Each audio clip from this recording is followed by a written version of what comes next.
வணக்கம் நண்பர்களே. சேனல் அர்க்கம் சார்பாக நேற்று இன்று நாளை ஆர்டிஎஸ்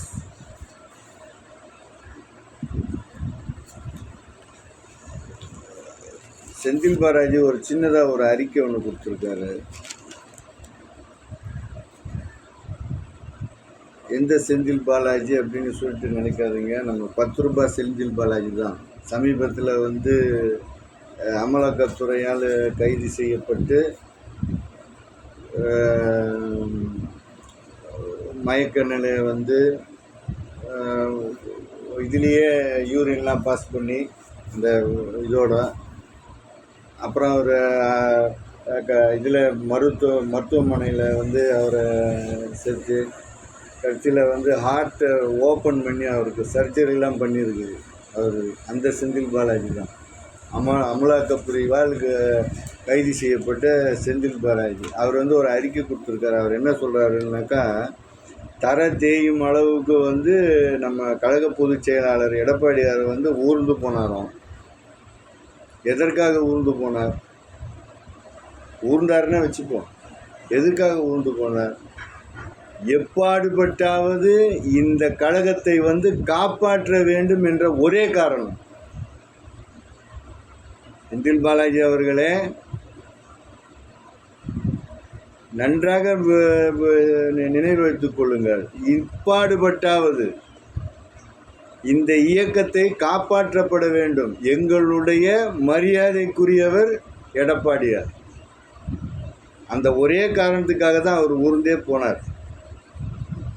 ஊர்ந்து போனார் தான். நீங்கள் எப்படி ஊராமையே 7 கட்சிக்கு மாறி போனீங்களா?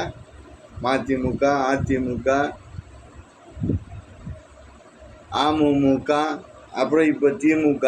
அடுத்து நீங்கள் சேர வேண்டிய புகலிடம் அதிமுக தான்.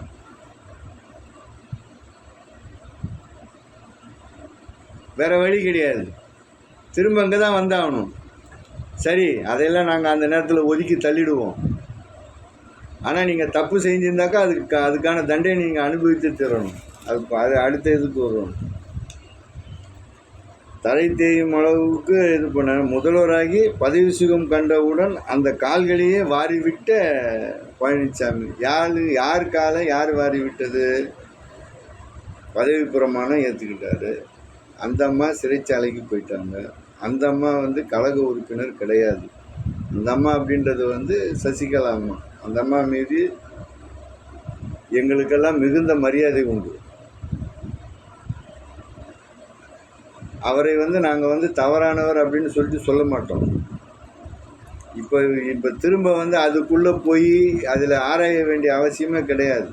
அந்த அம்மா கழக உறுப்பினர் அல்ல. அவங்கக்கிட்ட இருந்தாங்க, 28 ஆண்டு காலம் கூடவே இருந்தாங்க. அதை வச்சு கட்சியில் இருக்கிறவங்க எல்லாருமே அந்த அம்மா கிட்ட மரியாதையாக இருந்தாங்க.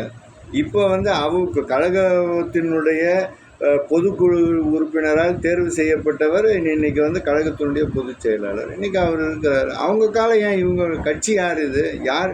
கழகத்தினுடைய அடிப்படை உறுப்பினர்களால் தேர்வு செய்யப்படுபவர் தான் இந்த கழகத்தினுடைய பொதுச் செயலாளர். அப்படி தேர்வு செய்யப்பட்டவர் தான் எடப்பாடியார். எங்கள் தலைவர் சும்மா வச்சுட்டு போகல. எவன் வேணால் இந்த இடத்துல உக்காந்துடலாம். வாரிசு அரசியல், எந்த ஒரே குடும்பம் ஒரே இதில். இன்றைக்கி குப்புசாமியும் பொதுச் செயலாளர், நாளைக்கு கந்தசாமியும் பொதுச் செயலாளர் ஆகலாம், நாளன்னைக்கு முனுசாமியும் பொதுச் செயலாளர் ஆகலாம். அதுதான் அனைத்து இந்திய அதிமுக. அனைத்து இந்திய அதிமுக என்பது ஒரு தனிப்பட்ட ஒரு குடும்பத்தின் இயக்கம் அல்ல.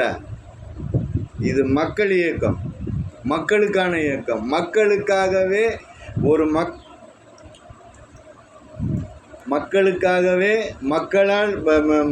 மக்களுக்காகவே மக்கள் சக்தி கொண்டு ஒரு மாபெரும் தலைவனால் உருவாக்கப்பட்ட இயக்கம் அதிமுக.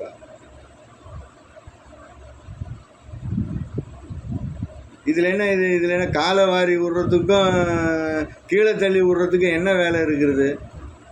கட்சியை காப்பாற்றணும். நாங்களெல்லாம் மறந்து இருக்கிறோம். ஆக்டோபஸ் மாதிரி ஒரு குறிப்பிட்ட ஒரு குடும்பத்துக்குள்ளே போயிட்டு இந்த கட்சியை சிதையுண்டு போக நினைத்தீர்களா? நீங்கள் எல்லாம் அதிமுககாரன் அதுக்கெல்லாம் விட மாட்டான். எந்த காலத்திலையும் விட மாட்டான். இந்த இயக்கம் 100 வருஷம் வரைக்கும் இருக்கும். நாங்களாம் இருக்கோம், நாங்களாம் பார்த்துட்டு தானே இருக்கோம். நீங்கள் எத்தனை கட்சியில் இருந்தீங்க? பார்த்துட்டு இருக்கிறோமே. இன்றைக்கி எப்படி இருக்கிறீங்க?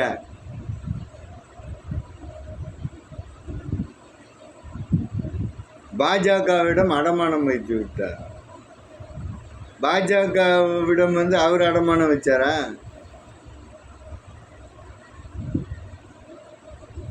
நாங்கள் தான் கூட்டணிக்கு தலைமைன்னு சொன்னார் அமித்ஷா. இங்கே நாங்கள் தான் தலைமை, நீ இருந்தா இரு, இல்லைன்னா ஓடு. இதை விட என்னையா சொல்ல முடியும்?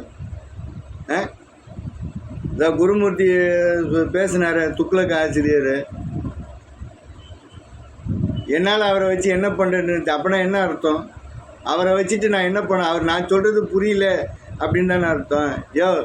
எது எங்கள் கட்சியா? இது எங்கள் இது. நான் தான் தலைமை, எங்கள் அதிமுக தான் தலைமை.